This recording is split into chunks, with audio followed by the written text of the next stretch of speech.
ولذلك نحن نحتسبه إن شاء الله عند الله شهيدا. والثورة المضادة للثورة هي الملطخة بدمه. الله أكبر. أعوذ بالله من الشيطان الرجيم. بسم الله الرحمن الرحيم. الحمد لله رب العالمين الرحمن الرحيم مالك يوم الدين إياك نعبد وإياك نستعين اهدنا الصراط المستقيم صراط الذين أنعمت عليهم غير المغضوب عليهم ولا الضالين آمين. اللهم صل على محمد وعلى آل محمد كما صليت على إبراهيم وعلى آل إبراهيم وبارك على محمد وعلى آل محمد كما باركت على إبراهيم وعلى آل إبراهيم في العالمين إنك حميد مجيد. نحيي قوات جيشنا الباسل، نحيي قوات أمنة التي تحرس المصالح الكبرى في تونس والمقرات بما فيه هذا المقر. ولذلك نحن نقول جيش وأمن وشعب يد واحدة إن شاء الله. جيش أمن شعب يد واحدة إن شاء الله. أمن شعب يد واحدة. جيش أمن شعب يد واحدة. جيش أمن شعب يد واحدة. جيش أمن شعب يد واحدة. جيش أمن شعب يد واحدة. الحمد لله رب العالمين. الحمد لله الذي هدانا لهذا الدين العظيم، وما كنا لنهتدي لولا أن هدانا الله. الحمد لله الذي جمع هذه القلوب الممتلئة بالإيمان وباليقين والعزم على نصرة الدين. الحمد لله الذي جمع هذه القلوب، جمعها على رحم واحدة، رحم هذا الدين وعز هذه البلاد. جزاكم الله كل خير أيها الفتية، أيها الرجال، أيها الأبطال إن شاء الله، جزاكم الله كل خير. وأبشركم بحديث رسول الله صلى الله عليه وسلم: عينان لا تمسهما النار أبدا، عين بكت في سبيل الله وعين باتت تحرس في سبيل الله. تكبير! الله أكبر! الله أكبر! نعم. لا عين إذن، عينان لا تمسهما النار أبدا، عين بكت من خشية الله وعين باتت تحرس في سبيل الله. فأنتم في الاثنين إن شاء الله. الحمد لله. وأنتم تحرسون هذه المثابة، هذا المقر، تحرسونه من ما كان هناك من حاجة لولا وجود أعداء الثورة في البلاد. ليس في البلاد صراع إلا الصراع بين الثورة وبين أعداء الثورة.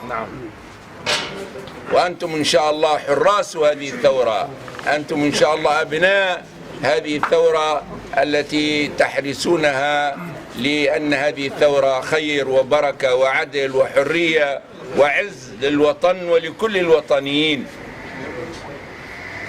منذ اندلعت هذه الثورة والمؤامرات متتالية، محاولات انقلاب متتالية، من أجل ماذا؟ من أجل العودة بالبلاد إلى الوراء. هل سنسمح لهم بذلك؟ لا، لن نسمح لهم، لن نسمح بالعودة إلى الوراء، إلى حكم الحزب الواحد وإلى حكم الفساد وحكم الاستبداد. هل كان من الصدفة أنه في الوقت هذه المصادفة هذا جاءت عفوا وقت اللي تقدم قانون تحسين الثورة إلى المجلس الوطني التأسيسي، بدأ اغتيال محمد البراهمي رحمه الله. هل هذا صدفة؟ لا، ما هي صدفة، وإنما الجهة التي تخشى هذا القانون لأن القانون يستهدفها هي التي ترتكب الجرائم تلو الجرائم في البلاد. هنالك حكومة خفية في الحقيقة، هناك أشرار في البلاد يخططون من أجل جذبنا إلى الوراء، من أجل العودة إلى الوراء. هل هو صدفة كونه يقع هذا الحدث وقت اللي البرلمان، وقت المجلس الوطني التأسيسي بدأ يتقدم بخطوات ثابتة نحو سن الدستور؟ هل صدفة كونه يأتي هذا الحادث الأليم الإجرامي وقت اللي الهيئة وقت المجلس الوطني التأسيسي أشرف على انتخاب الهيئة الانتخابية.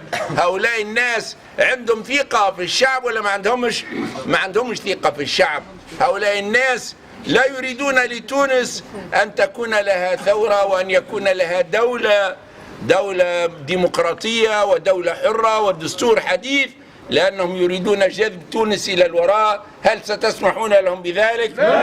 لن نسمح لهم بذلك، لن نسمح بالعودة وفينا عين تطرف وفينا نفس يدخل ويخرج. لن نسمح لأحد بأن يعود بهذا الوطن العزيز العودة إلى الوراء.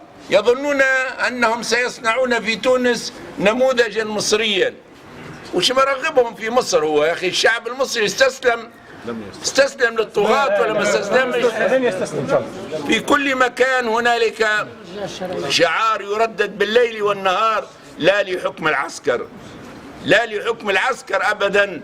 ولذلك حصلت في مصر محاولة لسرقة الثورة، ولكن مصر فيها حراس ولا ما فيهاش؟ فيها حراس. ولذلك لم يسمحوا بهذه المؤامرة أن تمر.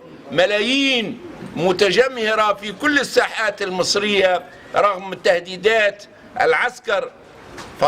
فضايح في الحقيقة جماعة الحداثة كشفوا على وجوههم الحقيقية الحداثيين. ونحن ما نتكلموش على كل الحداثيين لأننا نحن حداثيون، ولكن الحداثة المزيفة اللي صدعت آذاننا بالحديث عن الديمقراطية والحرية، ولكن في أول اختبار لقيناها مع العسكر. أول اختبار لقيناها مع الفلول، موجودين هنا مع الفلول. كيف فلول بن علي متجمعين مع جماعة الحداثة اليوم. هؤلاء في معسكر الثورة ولا في المعسكر المضاد للثورة؟ المعسكر المضاد للثورة، مثل الانقلابيين في مصر بكل أصنافهم، والذين يجدون تأييدا وظنوا بأن مصر يمكن أن تكون تونس. مصر غير تونس، ومصر تشرف الإسلام وتشرف الثورة، لأن حراس الثورة في مصر ما شدوا السارق، شدوه متلبس، ما خلاوش يتعدى. نحن هل سنسمح لهؤلاء؟ لن نسمح لهم إن شاء الله. ربنا سبحانه وتعالى وعدنا بأن الحق منصور، بأن الدين منصور. وعدنا الله سبحانه وتعالى بأنه من يستمسك بالعروة الوثقى فهو إن شاء الله لن يخيب ولن يخذله الله سبحانه وتعالى. شعبنا لن يخذلنا، ثقوا في شعبكم. هذا الشعب الذي فجر الثورة لن يسلمها لأعداء الثورة، لن يسلمها للثورة المضادة. ولذلك بقدر ما تعتصموا بدينكم كونوا وسط شعبكم، فهذا الشعب شعب عظيم. الآن الشمعة اللي متبقية في الربيع العربي هي تونس، ولذلك يريدون إطفاء هذه الشمعة. نسمح لهم أم لن نسمح؟ لا نسمح لهم.